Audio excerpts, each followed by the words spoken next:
राम राम राम हरि हरि।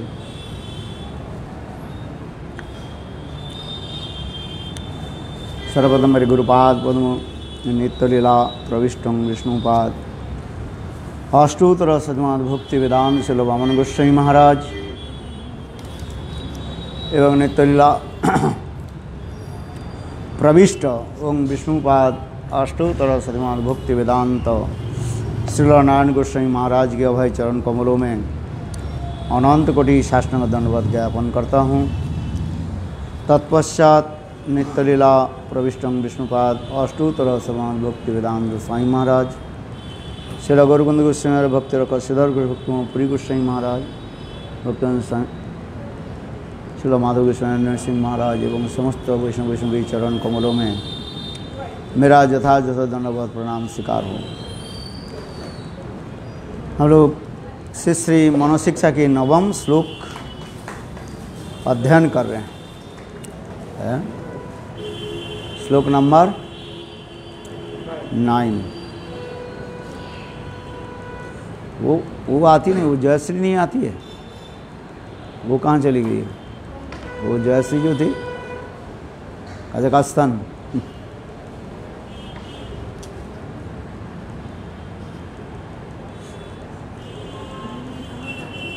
अरे कजाकिस्तान जो है जयश्री जो है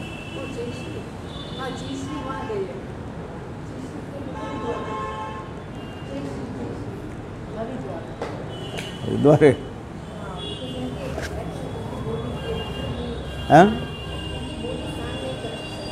गर्मी में हरिद्वार चले गए।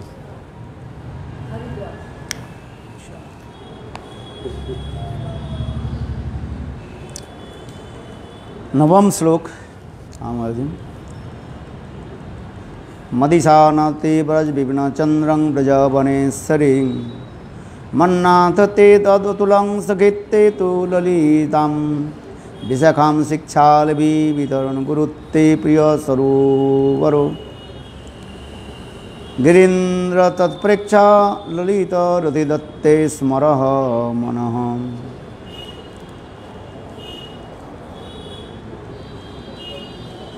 अब मधुरस के रागोनिगा भजन में परस्पर कैसा संबंध होना चाहिए इस विषय में उपदेश कर रहे हैं। हे मन, तुम वृंदावन चंद्र श्री कृष्ण को मेरी स्वामिनी श्री राधा के प्राणनाथ रूप में, वृंदावनेश्वरी श्रीमती राधिका को मेरी स्वामिनी के रूप में, ललिता जी को स्वामिनी राधा जी की अतुलनीय सखी रूप में, और विशाखा जी को श्री जुगल सेवा परिपाटी शिक्षा देने वाली गुरु रूप में, तथा राधा कुंड और गिरिराज गोवर्धन इन दोनों को राधा कृष्ण का दर्शन कराने वाली तथा उन चरण कमलों के मनोहर रतिप्रद दाता के रूप में सदा सर्वदा स्मरण करो। अर्थात साधक किस प्रकार ब्रज में रह करके भजन राज्य में प्रवेश करेंगे। विशेष करके रागानुगा जो साधक जो है वह रागानुगा साधक ब्रज में रह करके कैसे भजन करें।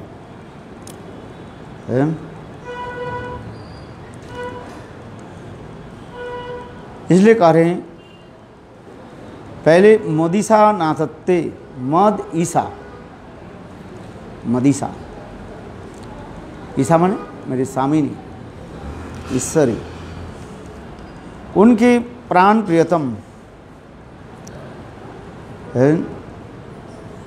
श्री कृष्ण ब्रज विबिंद चंद्र के स्मरण करो। वृंदावन की जो अधिष्ठात्री देवी स्वयं राधा जी की माना जाता है।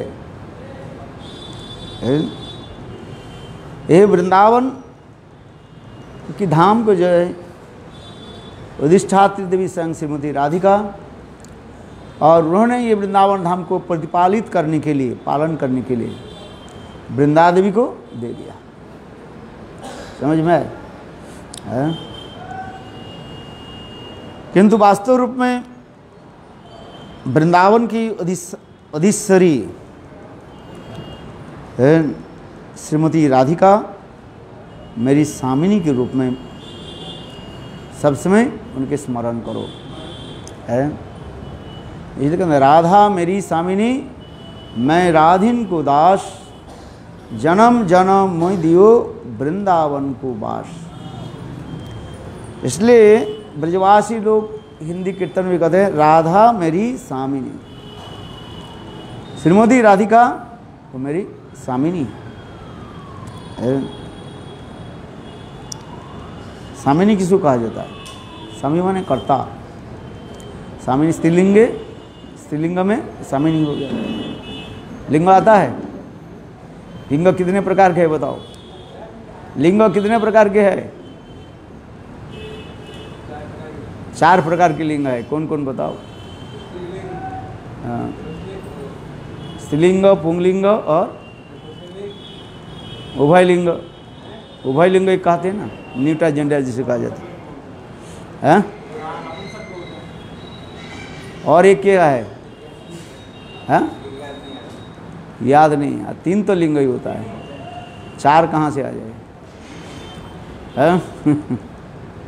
लिंग शब्द के अर्थ है चिन्ह।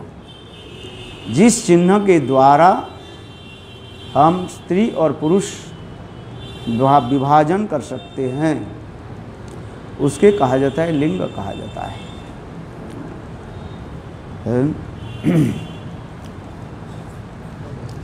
इसलिए सामी से सामिनी है। इसलिए कह रहे हैं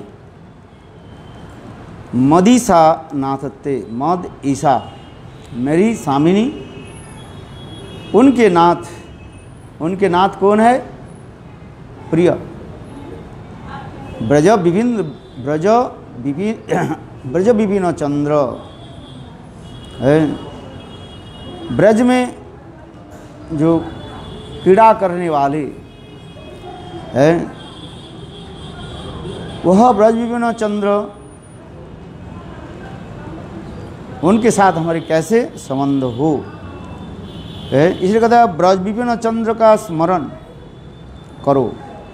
इस विषय में श्री रूप गोस्वामी पाद मुकुंद मुक्तावली स्तव में 2 श्लोक में दिया जा रहा है। नवजलधर वर्णं चंपोद्भासित कर्णम विकसित नलिनाश्र विस्फुरन मंदहस्यम कनक रुचि दुकुलं चारु बरह चूलं कमुपे निखिल सारं नौमी गोपी कुमारम। ये समस्त सुंदर हृदय मर्मस्पर्शी जो है श्लोक व्याख्या हो रहा है। मुखजित शरद इंदु कैलीलावन्न सिंधु करविनीत कुंदुक बल्लभी प्राणबंधु बबू पर उपश्रित रेणु कक्ष निक्षिप्त वेणु वचन वसदधेनु पातु मांग नंद सुनु। श्रील रूप गोस्वामी पाद इसके सुंदर वर्णन कर रहे हैं। नवीन मेघ के समान अंगकांति वाली, चंपक के फूलों के सुशोभित सुंदर कर्ण वाली, विकसित कमल पुष्पों के भांति मंद मंद मुस्कान से युक्त सुंदर मुखमंडल वाली और सुवर्ण कांति से जैसे पीताम्बर को धारण करने वाली, सुंदर मोर मुकुट से सुशोभित मस्तक वाले, तीनों लोक के सार स्वरूप किसी गोप कुमार की मैं स्तव करता हूँ। नवीन मेघ के जो है सौंदर्य माधुर्य की पराभूत करने वाले है।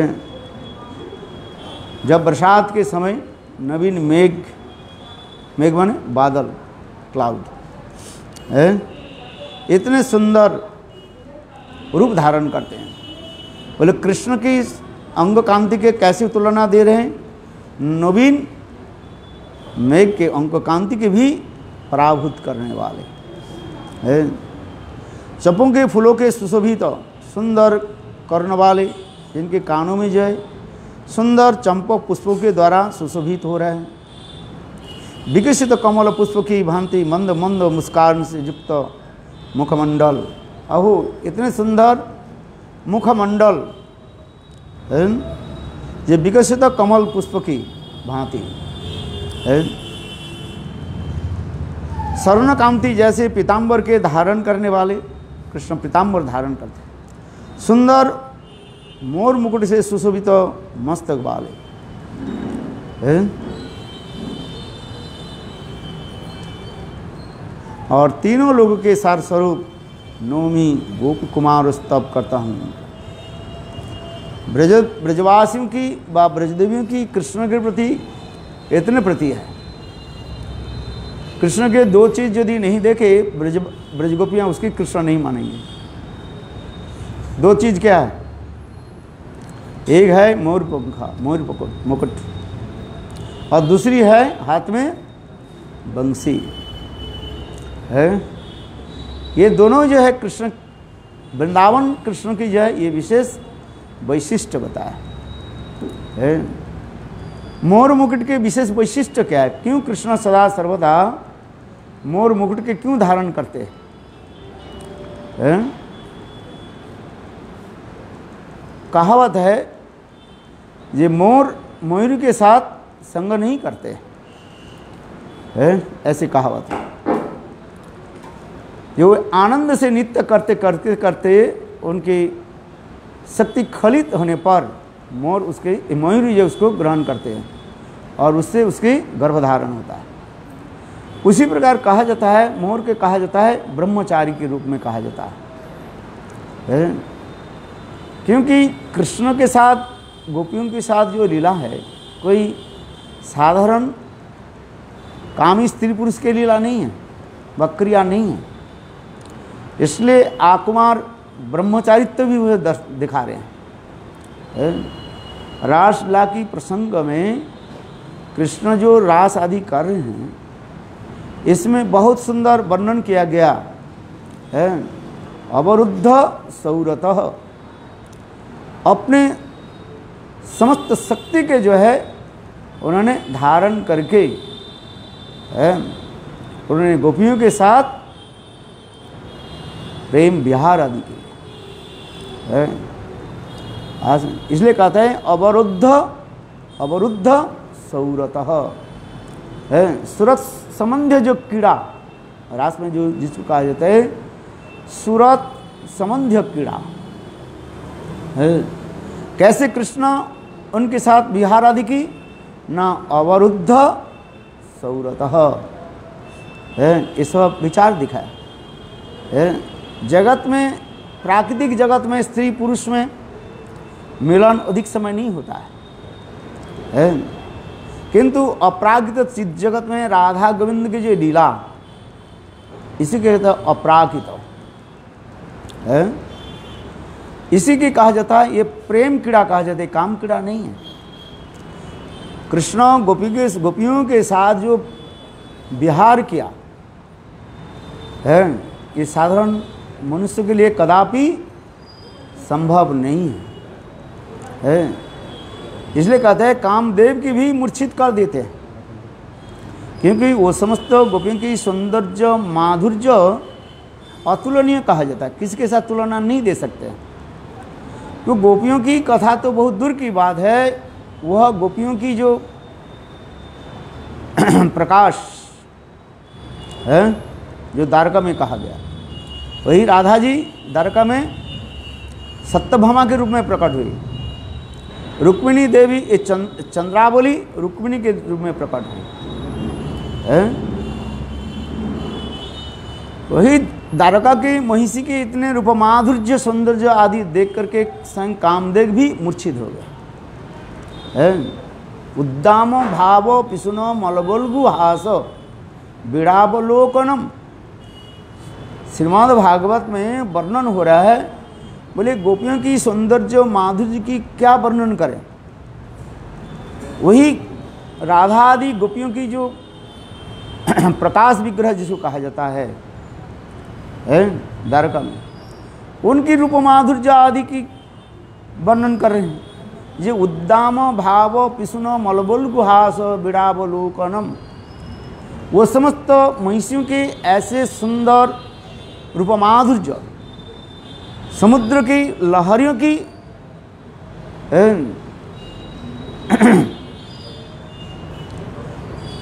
भी पराभूत करने वाले, इसलिए उद्दाम भाव पिसुन मलबल गुहास, ऐसे निर्मल है और अत्यंत प्रेम सूचक मंद मुस्कान हास्य जो है, तिरछी नजर है, सभी की रूप माधुर्य आदि इतने कम नहीं है।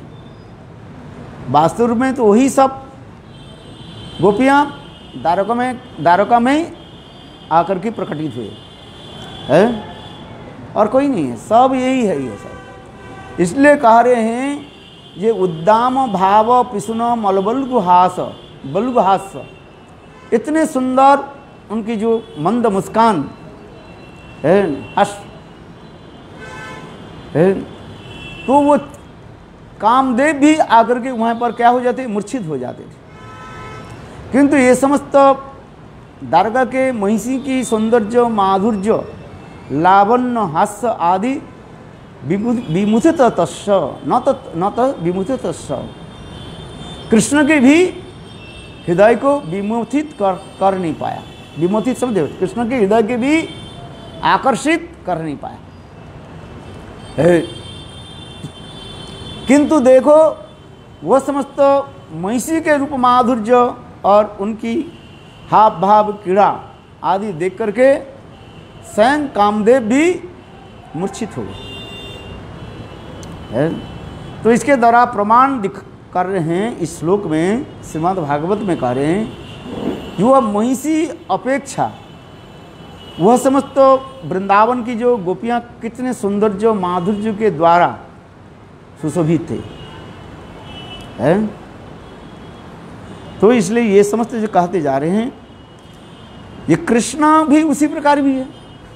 शास्त्र में कहा गया जैसे भक्त होते हैं भगवान उस भक्त के निकट वह स्वरूप के प्रकाश करते हैं, यही से एक ही भगवान अपने अचिंत शक्ति के द्वारा वो स्वरूप को प्रकाश करते हैं। दास्य भक्त के पास एक स्वरूप प्रकाश करते हैं, वात्सल्य भक्त के पास स्वरूप प्रकाश करते हैं, सख्य के पास सख्य रूप प्रकाश करते हैं, और माधुर्य श्रृंगारस भक्तों के निकट वह स्वरूप के प्रकाश करते हैं। सबके पास एक नहीं है। इसलिए कहा गया जिस प्रकार वैदुर्य मणि के उदाहरण दे रहे हैं, एक प्रकार मणि कहा जाता है, क्या मणि बताया, वैदुर्य मणि, उसमें समस्त प्रकार के रंग रहता है, 7 रंग रहता है, भिज्जा रहता है, जिस कोने से देखोगे और उसको दिखाई पड़ेगा, उसमें लाल नील पीले सब प्रकार के रंग रहता है। ठीक उसी प्रकार स्वयं भगवान एक होते हुए पर भी जैसे से भक्त होते हैं उस भक्त के निकट वह स्वरूप हाव भाव क्रीड़ा आदि वो प्रकाश करते रहते हैं। इसके प्रमाण श्रीमद् भागवत में जब कृष्ण कंस के रंगालय में प्रवेश करने लगे, यही यहाँ पर जो अखड़ा जो है ये कंस टीला है ना, इसलिए कंस के रंगलाय में रंगशाला कहा जाए, उस समय जब प्रवेश करने लगे, देखो एक ही कृष्ण के देख करके 12 प्रकार के भक्त कृष्ण के अलग अलग रूप में दर्शन करने लगे। आज अलग अलग रूप में दर्शन कर रहे, एक ही तो भगवान, किंतु दर्शन अलग अलग हो रहे। तो जिस प्रसंग में हम आ रहे हैं, जो कृष्ण के सौंदर्य माधुर्य है, इतने सुंदर, ये कहता है अखिल अखिल रसामृत सिंधु पश्चिम रुचिरुद्ध तारका पलिका कलित श्यामा ललितो राधा प्रयाण विधुर जयति। श्रील रूप गोस्वामी पाद भक्ति रसामृत सिंधु ग्रंथ में प्रस्तावना श्लोक में वर्णन करते जा रहे हैं। अखिल रसामृत सिंधु, कृष्ण के सब वर्णन होते जा रहे हैं। तो यहाँ पर जो हम कहते जा रहे हैं, ये कृष्ण वृंदावन में दो चीज़ के सदा सर्वदा धारण करते हैं। एक है मोर मुकुट और दूसरी है क्या बताया, बंसी। ये दोनों के धारण करते हैं। मोर मुकुट के द्वारा ही कृष्ण जगत जीवों की शिक्षा देते हैं। ब्रह्मा आदि देवताओं की भी कहते हैं, व चुनौती देते हैं कि तुम लोग ये रासलीला नहीं कर सकते। और दूसरी के बात छोड़ो, है ब्रह्मा आदि देवता की भी, इंद्र आदि सबके मानो चुनौती दे रहे हैं। यहाँ तक भी कामदेव की भी कृष्ण चुनौती दे रहे हैं। ये रासलीला की विशेष वैशिष्ट क्या दिखा रहे हैं? कृष्ण के आकुमार ब्रह्मचारित्व दर्शन करा रहे हैं। करीब करीब 4 श्लोकों के द्वारा, श्रीमद् भागवत में 4 श्लोकों के द्वारा ये कृष्ण की रासलीला की प्रतिपादन करते हुए दिखा रहे हैं। एकमात्र वृंदावन श्याम सुंदर ऐसे गोपियों के साथ विहार कर सकते हैं, जैसे मैंने कहा अवरुद्ध सौरतः है, आसन अरमत होकर के भी रमन विहार कर रहे हैं, आत्मराम होकर के भी, अब तो काम होकर के भी कैसे विहार आदि कर रहे हैं। करीब 4 श्लोकों के द्वारा ये पुष्टिकरण कर रहे हैं। साधारण मनुष्य के छोड़ दीजिए, मनुष्य के तो संभव ही नहीं है, देवता के लिए भी संभव नहीं है, ब्रह्मा आदि इंद्र आदि देवता के लिए भी संभव नहीं है। वहाँ तक भी छोड़ दिए, कामदेव के लिए भी संभव नहीं हो रहा है। और यहाँ तक भी करे कृष्ण के जितने अवतार आदि, जो अवतारावली जिसको कहा जाता है, अवतार आदि जो है दंडवत, उसके लिए भी संभव नहीं है। ये समस्त विचार एक दिखा रहे हैं। इसलिए कह रहे हैं कृष्ण जे मोर मुकुट के धारण की एक विशेष वैशिष्ट यहाँ पर दर्शन करा रहे हैं। हाँ संजय, रसिक आचार्यगण एक मोर मुकुट के लिए अनेकों जो है रस विचार आदि करके दिखाया गया है। हाँ संजय, जैसे कहते हैं ना, हम लोग जब बेहुला वन में जाते हैं, बंगला कीर्तन अथवा गीत गोविंद की गीत गोविंद ना, कृष्णदास कविराज के जो ग्रंथ जो है गोविंद लीलामृत ग्रंथ में ये सब वर्णन है। सुख सारी के जहाँ पर झगड़ा द्वंद्व कहा जाता है। द्वंद्व शब्द का अर्थ क्या है? 2 अर्थ होता है। द्वंद्व माने झगड़ा और द्वंद्व माने मिलन भी कहा जाता है। प्रेम कलह जिस यहाँ पर होते हैं। द्वंद्व शब्द के अर्थ होता है क्या? झगड़ा होता है। द्वंद्व शब्द के होता है मिलन। जैसे द्वंद्व समास कहते हैं ना, माता वो पिता, पिता माता, माता पिता कहते हैं ना, वो के छोड़ दो है ना, माता पिता, माता वो पिता, माता पिता वो। चलो ये समझते दिखा। सुख सारी के वहाँ पर सुख बोले अमार कृष्ण माथा मयूर पाखा है। सुख कहने लगे, सुख कृष्ण के पक्ष ले रहे हैं, पुरुष पुरुष के पक्ष लेते हैं और स्त्री स्त्रियों के पक्ष ले लेते हैं। इसलिए सुख कहते देखो हमारे कृष्ण कैसे सुंदर है। सुख बोले अमार कृष्ण माथा मयूर पाखा है। बोले क्यों? कितने सुशोभित हो रहे देखो है? सारी बोले क्यों जानते हो, तुम्हारे कृष्ण मोर पंख क्यों धारण करते हैं? और राधा जी के नाम उसमें है, वही जे जाएगो देखा है। सुख बोले अमार कृष्णेर माथाय मयूर पाखा, सारी बोले अमार राधा नामटी ताते लिखा, वही ये जाएगो देखा। बांग्ला कीर्तन में कहते हैं, समझ में आ रहे नहीं बांग्ला शब्द, सरल बांग्ला है? सारी कह रहे हैं देखो, दिखाई तो पड़ रहे हैं, राधा नाम रखते हैं। कृष्ण और राधा जी के नाम कहाँ पर रखते? सिर पर धारण कर रहे हैं। नाम नामी अभिन्न, राधा जी के नाम और राधा में कोई अंतर नहीं है। स्वयं राधा जी के मानो सिर पर धारण करके है, विजय पताका है, विजय पताका उड़ा रहे हैं। अर्थात युद्ध में पराजित हो गए कृष्ण, और पराजित होकर के राधा जी की विजय पताका लेकर के चल रहे हैं। श्रील विश्वनाथ चक्रवर्ती पाद ऐसे सुंदर वर्णन करते जा रहे हैं। प्रेम क्रीड़ा में और स्वयं कृष्ण क्या हो जाता है? पराजित हो जाते हैं। जब पराजित हो जाते हैं तो राधा जी बोले जाओ, पराजित हो गए तुम क्या करो, मेरा नौकर बनो। बोले क्या काम करना है? बोले मेरा ध्वजा लेकर के चलो। जैसे राजाधिराज महाराज अनेकों राज्यों के विजय प्राप्त कर लेते हैं, जय कर लेते हैं, और जय करके क्या चलते हैं? उस ध्वजा लेकर के चलते हैं। जैसे आप लोग ने श्रवण किया, भगवान रामचंद्र अश्वमेध यज्ञ किया है, उस घोड़े को छोड़ दिया गया, और उस घोड़े में क्या लिखा रखा सिर पर है? यदि कोई क्षत्रिय हो, बलवान हो, है, इस घोड़े के है बांधे और मेरे साथ युद्ध करके है पराजित करे, अच्छा जय विजय घोषणा करे। आया समझ में नहीं? विजय घोषणा रखते हैं उसमें है, अपने क्या देते हैं? ललकारते हैं। ललकारते समझते हो?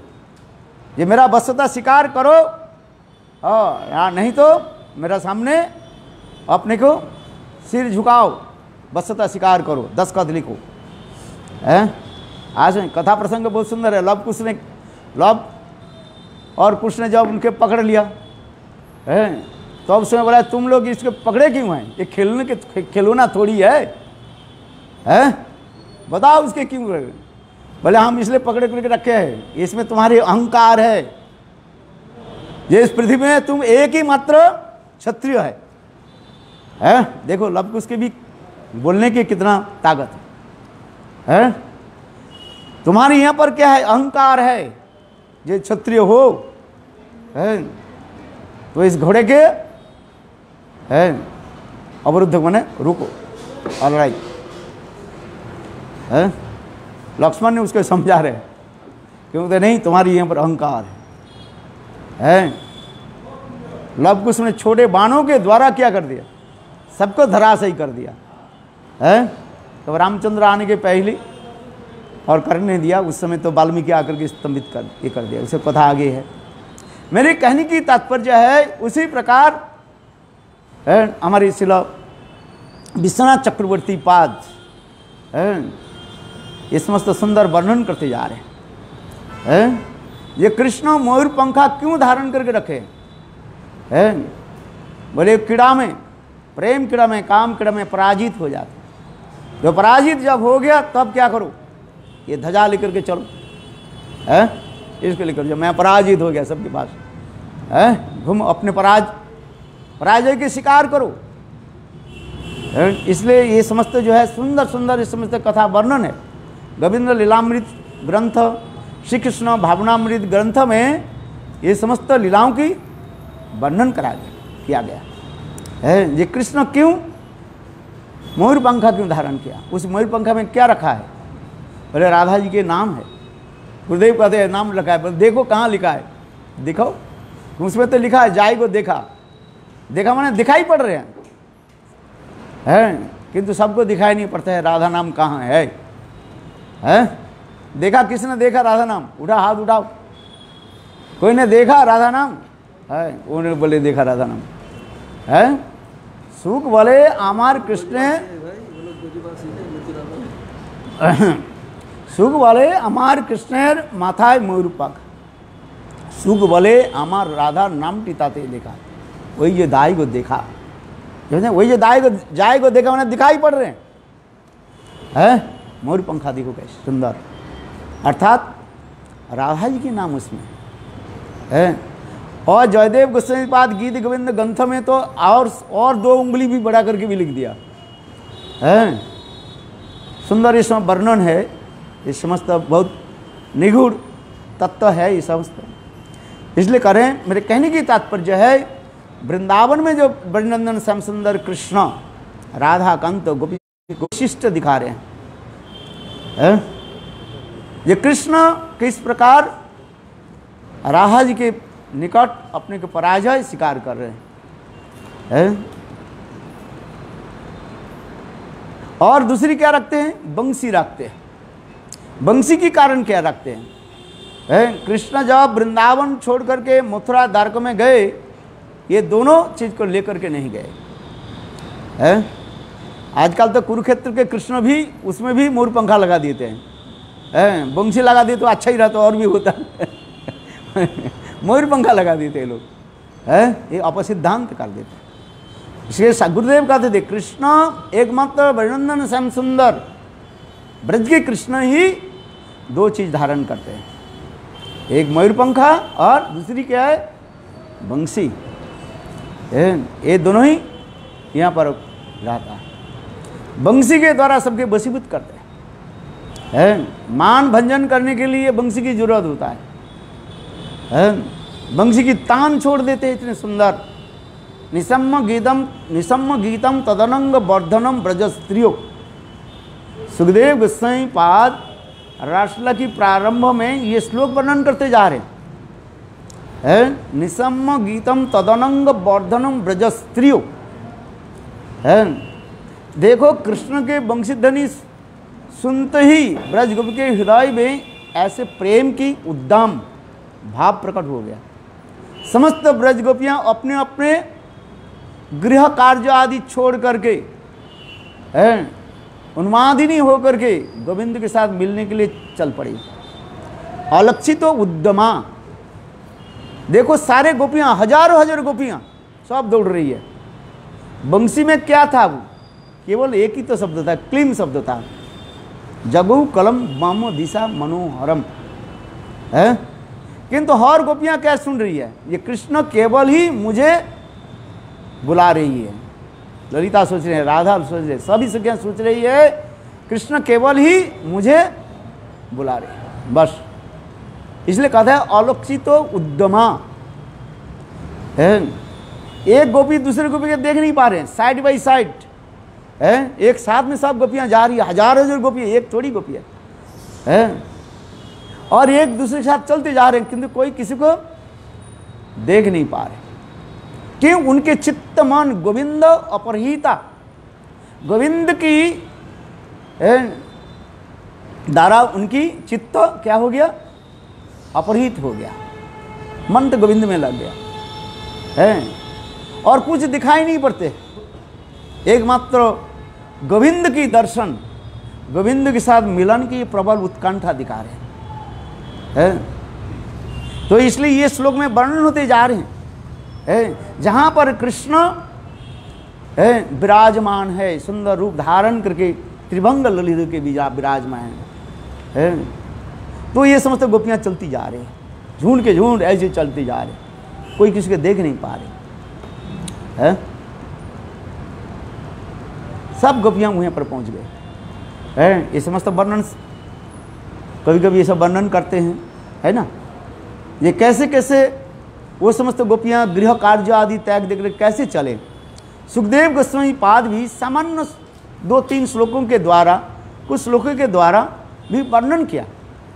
ये गोपियां कृष्ण के वंशीध्वनि सुन करके कैसे अपने सब सेवा गृह कार्य आदि त्याग देकर कैसे चलने लगी है। कोई पति सेवा कर रही थी है, पति के खाने के लिए है रोटी बेल रही थी वह पूड़ी सेक रही थी। एक पूड़ी दी और दूसरी पूड़ी देने के समय इतने समय बंसी ध्वनि सुनाई पड़ी। ब्रजवासी लोग जो है कैसे खाते, ठाकुर जी के भोग लगाओ, ये करो ये करो, वो तो 2 घंटा लग जाएगा, है वो सब गर्म हो जाएगा, ठंडा हो जाएगा सब, है। ब्रजवासी लोग क्या करते हैं, साथ ही साथ पूड़ी तलते हैं और खाते है कि नहीं। आप लोग कैसे खाते हो बताओ, ये ब्रज की रीति है, ब्रज की रीति है। बंगाल की रीति दूसरी होता है। बंगाल में सब चावल बनेगा, सब्जी बनेगा और बनाते बनाते सब एक साथ में रखेगा, ठाकुर जी के भोग लगेगा, फिर 3 घंटे के बाद तुम्हें पत्तल में दिया जाएगा पसारी। किंतु ब्रज में ऐसे नहीं होता है। ब्रज में क्या होता है, साथ ही साथ गरम गरम है। अच्छा गरम गरम रोटी खाओ ना, सब्जी की जरूरत नहीं होता भाई, है। अच्छा बताओ, जो कहते हैं ब्रजवासी लोग सब्जी क्यों बड़ा बनाते हैं, आप गरम रोटी खाओ, बनाओ, है, केवल थोड़ा अचार दे दो, बस हो गया, चकाचक चकाचक खा दे दो, सब्जी की जरूरत नहीं है। ऐसे मिठास भी लगेगा। और भाई देखो, हाथ का यदि रोटी बनता है ना ऐसे, है कि नहीं है, हाथ का रोटी बनाओ, सब्जी की जरूरत नहीं, कोई आचार फचार की भी जरूरत नहीं होता है, थोड़ा मक्खन रख दो बस, चक, है। इतना क्या करें, सब्जी बनाओ, ये करो वो करो, सब्जी काटो, 3 घंटे के समय हमारे काटता रहता है, वो बनाते हैं 3 घंटे के, क्या जरूरत है, इतना आटा ले लो बस, ऐसे करके बनाओ और सेको, इसलिए ब्रज की मैया एकदम मोटी मोटी मोटी रोटी खाकर। अच्छा बात सही है कि नहीं है? तो उसी प्रकार सुखदेव गोस्वामी पाद उसके वर्णन करें, ब्रज की रीति वर्णन हो रहे हैं, ब्रज रीति चिंतामणि। विश्वनाथ चक्रवर्ती पाद जो ग्रंथ लिखा, ब्रज रीति चिंता, ब्रज की रीति क्या है, क्या चीज है, ये परंपरा से चलती आ रही है, ब्रज की परंपरा चलती आ रही है कि नहीं, आप बताओ, है ये आपके नहीं, अनंत मान कितने हजारों साल से यही परंपरा आ रही है, चल रही है। और जैसे मैंने कहा, सुखदेव गोस्वामी पाद भी वर्णन कर रहे हैं, अपने पति को क्या किया, रोटी दे दी, कि एक पूड़ी दे दिया, है, दूसरी पूड़ी देने के लिए जा रहे थे, और इतने समय गोविंद के बंसी ध्वनि सुनाई पड़ी, बस, है। वो तेल खलते रहे, है, और वो पीछे दरवाजा से निकल कर ही चली गई, है। और वो खा रही थी, मैंने पतिदेव खा रहे थे, और इतने समझ आ रहे कहाँ गई, है, बोले कहाँ गई, क्या देखा तो रसोई घर में धुआं उड़ रहे, माने आग जल की कि नहीं, है, तेल जल, बोले कहाँ गई, बोले गई गए, बस कहाँ गए पता ही नहीं, है। ब्रज के देखो कृष्ण के वंशी धन, इसलिए सुखदेव गोस्वामी पाद करीब कई श्लोकों के द्वारा ये समस्त वर्णन करे, वंशी ध्वनि सुनकर के गोपियों के हृदय में ऐसे से भाव उत्पन्न हो गया, है, पागल ही नहीं हो जाती वो। इसलिए निसम्म गीतम तदनंग वर्धनम, तद अनंग वर्धनम, अनंग क्या है, गायत्री मंत्र, काम गायत्री मंत्र अनंग, अपराजित दिव्य काम प्रेम उत्पन्न हो जाता, तन अनंग वर्धनम ब्रज स्त्रियो आजुग्नु, है। देखो वो लोग क्या कर रहे हैं, सब छोड़ करके चलने लगे, है। जो घर में जैसे से सेवा कर रही थी, सब सेवा को छोड़ करके बस, है, अब गोविंद के साथ मिलने के चले, क्योंकि बंसी ध्वनि के ऐसे शक्ति है, इसलिए बंसी ध्वनि रखते हैं, बुलाना पड़ता है ना, गोपियों के कैसे बुलाए, उसी प्रकार पुकारा, है। आज और दूसरी बंसी इसलिए ब्रज में धारण करते हैं, गोपियों की मान मर्दन करने के लिए, है। बंसी की ये विशेषता रहता है, मान मर्दन, गोपियों की जब मानवती हो जाती है, उनके मान के दूर करने के लिए बंसी धारण, क्योंकि कथा कभी कभी ये ब्रह्मास्त्र मानी बंसी भी फेल हो जाते हैं, तब क्या करना पड़ता है, कृष्ण की जो है वो जोग माया का आश्रय लेना पड़ता है, जिस कथा में बार बार सुनाता रहता हूँ। यत्किंचित् गुल्म किकट मुखं गुष्टे समस्यं तत् सर्वानंद मुकुंद दैतं लीलानुकूलं परम शास्त्र स्फुट निश्चितं जांच ब्रह्मादि सस्पेन मदियम तया बंदते। है ब्रज के इतने सुंदर भावना उदय है। राधा मानवती हो जाए, उसके दो प्रकार के मान होता है, हेतु मान अहेतु मान। हेतु नष्ट होने पर मान टूट जाता है, किंतु अहेतु मान को कैसे भंग होगा, मान कैसे है। उस समय कृष्ण साक्षात जोग में ही इंगित देते हैं। ये वृंदावन में जितने भी देख रहे ये सब क्या है, कृष्ण अनुकूल के सब है, कृष्ण के अनुकूल, कृष्णानुकूलम है। बिच्छू से लेकर के सर्प से सांप से लेकर के है बैग्रस, ये सब क्या है, कृष्ण के लीला के अनुकूल सहायता है। राधा आदि गोपियों की मान भंजन करने के लिए ये समस्त लीला आदि प्रकट करते रहते हैं, कभी सर्प के रूप में, कभी बाघ के रूप में, शेर के रूप में है। एक एक लीला वर्णन होते जा रहे हैं।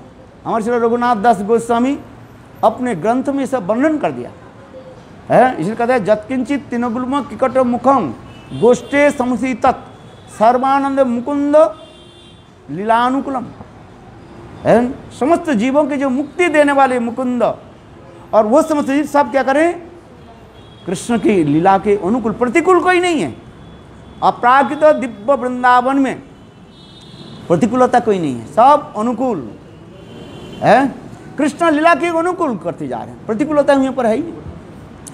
ये समझते दिखाते किसके लिए, ना प्रेम को उत्कर्षता करने के लिए, मान भंजन आदि होते रहते हैं। यही सब दिखाते जाते हैं। लीलानुकूलम परम शास्त्र स्फुट में निश्चित जाए ब्रह्मादि भी सस्पेनो, ब्रह्मादि बड़े बड़े देवता लोग भी है इस वृंदावन में जन्म ग्रहण करने के लिए, भाग लेने के लिए कितने तपस्या आदि करते रहते हैं, किंतु इतना संभव नहीं है। ब्रह्मा जी थक गए, ब्रह्मा जी स्तव करते करते थक गए, विचार करने लगे वृंदावन में मुझे मेरा जन्म तो संभव नहीं है। इसलिए कहते हैं जद गोकुलोपी कथमांग है, गोकुल कहीं जो है वो झाड़ूदारनी के घर में एक पत्थर होकर मेरा जन्म हो जाए। हमारे विश्वनाथ चौधरी टीका में कार्य है। दूसरी की घर में झाड़ू देने के बाद, टॉयलेट साफ करने के बाद है वो जमादारनी जिसको कहते हैं, अपने घर में आकर के पैर साफ करने के लिए जो पत्थर के द्वारा पैर रगड़ते हैं, साफ करते हैं, ब्रह्मा जी कह रहे हैं वो पत्थर मेरा होकर जन्म हो जाए तो मेरा जन्म सार्थक हो जाए। देखो कैसे करते, स्टॉप करते करते, स्तुति करते करते हो ये हो गया है। तब भी कृष्ण प्रसन्न भी तो नहीं है। देखो कैसे वर्णन कर दिया है। ऐसे ऐसे स्तुति जिसे जबकि इसका था ब्रह्मादि सस्प्रियनो मोदियं तया बंदते है।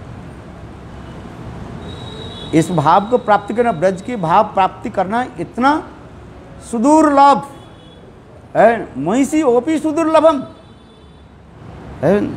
यहाँ तक भी श्रीमद् भागवत में महिषी प्रसंग में है, द्वारका के महिषियाँ भी कह रही हैं ये ब्रज में ऐसे भाव हमारे हृदय में प्रकटित हो है, ये भी संभव नहीं है उनके लिए है। उद्धव तो स्वयं कहा दिया ये द्वारका में जो नित्य संगिनी है, सख्या भाव द्वारका महिषियों के, कृष्ण के सदा सदा सर्वदा रहने वाले, किंतु ब्रज की गोपियों की जो भाव मुद्रा वो भी कभी प्राप्ति करना संभव नहीं है, क्योंकि गोपियों की विशेष रास रस संगिनी, रास रस संगिनी सब गोपियाँ जो इनकी भाव मुद्रा प्राप्ति करना महिषी के लिए भी संभव नहीं है। वो भी प्रार्थना भी कर रही है। श्रीमद् भागवत में मेरे ख्याल से जो है 89 दशम स्कंद 89 और 90 परिच्छेद में ये समस्त वर्णन होते जा रहे हैं। महिषी भी कह रहे हैं है, रुक्मिणी सप्तभामा आदि ये समस्त महिषियाँ भी कह रहे हैं ब्रजगोपियों की जो कृष्ण के प्रति जो प्रगाढ़ जो प्रेम, कृष्ण के प्रति जो प्रगाढ़ अनुराग, वो हम लोग के लिए भी संभव नहीं। और वो उसकी थोड़ा सा किरण कण हमारे हृदय में उदित हो जाए, हम लोग धन्याति धन्य हो जाएंगे। है आज ये बंसी की इतने महिमा दिखा रहे हैं। वेणुगीत में तो इतना भी वर्णन कर दिया, सुखदेव गोस्वामी पाद को रहा नहीं गया है। ऐसे पूर्व रागवती गोपियों की प्रेम माधुर्य वर्णन करने के समय सुखदेव गोस्वामी पाद रहा नहीं पाए है। प्रथम मैंने दशम स्कंद प्रथम अध्याय से लेकर के 20 अध्याय ना, वेणुगीत के 21 अध्याय में है, 20 अध्याय तक तो और लीला को वर्णन करते जा रहे हैं।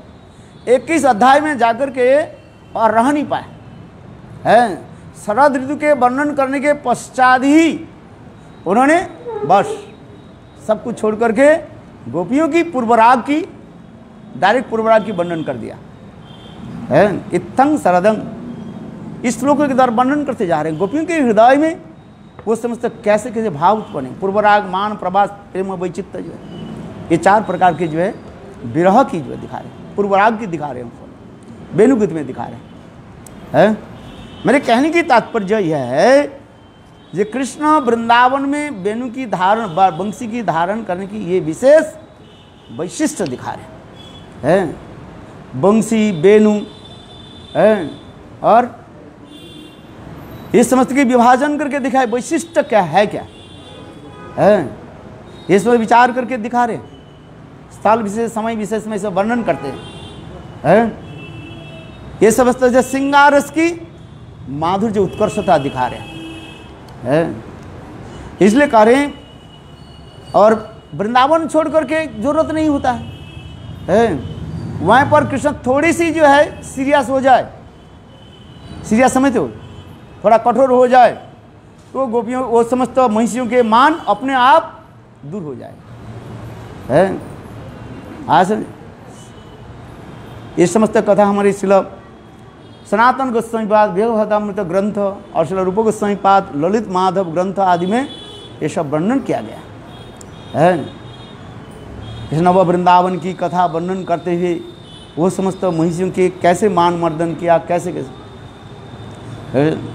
इसलिए यहाँ पर जो कार्य है, ये कृष्ण जो मयूर मुकुट के धारण करते हैं और बंसी में हाथ में लेकर के चलते हैं, जिसको क्षणिक काल के लिए भी छोड़ते नहीं है। बंसी के विशेष वैशिष्ट दिखा रहे हैं। ये बंसी है कौन, बंसी की जन्म वृत्तांत है क्या है, इसके लिए भी बहुत सुंदर रूप में पुराणों में कथा में इसके वर्णन किया गया। ये बंसी है कौन है, जिसके कृष्ण एक क्षण काल के भी छोड़ते नहीं है। गोपियां तो कभी भी चोरी कर लेते हैं, बंसी चोरी लीलाएं है उसमें है, किंतु देखो बंसी के लिए कृष्ण गोपियों की पैया में चरण में कैसे कैसे पढ़ते रहते हैं। ब्रजवासी लोग यहाँ पर कीर्तन आदि करते हैं ना है, तो इसलिए कहते हैं बंसी की महत्व दिखा रहे हैं। और द्वारका अथवा मथुरा में ये सब जरूरत नहीं होता है।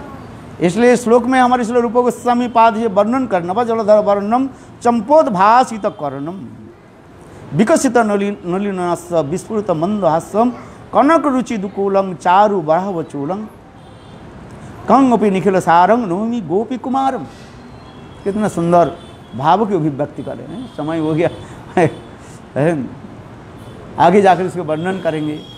वंशा कृपा सिंधु वैवच पतितानं पावने भो वैष्णवे भो नमो नमो। दे दो मारे।